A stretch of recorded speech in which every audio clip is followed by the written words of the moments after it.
রোজা রোজার মাস চলে আইলো, আর কোনো ভাল লাগে না। বন্ধু বান্ধব নেই, একলা একলা। লা ইলাহা ইল্লাল্লাহু মুহাম্মাদুর রাসূলুল্লাহ দিন তো যাইতেছে না মনে হচ্ছে।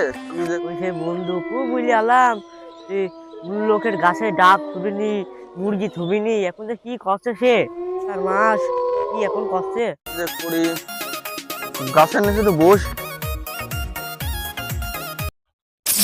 এই যে সে আমার বন্ধু। এ বন্ধু, এ বন্ধু। রোজা রমজান মাসে আমি সাথে কেউ ডাকছে কিনা। বন্ধু, রমজান মাস, এই রোজার মাস আইসি তুই আমাকে ভুলে গেলে? তো কত মানুষের ডাব চুরি করলাম, মুরগি চুরি করলাম, শসা চুরি করলাম, তুই আমাকে ভুলে গেলে? এই 11 মাস আমরা একসাথে থাকলাম, এই একটা মাস আইসি ভুলে গেলে?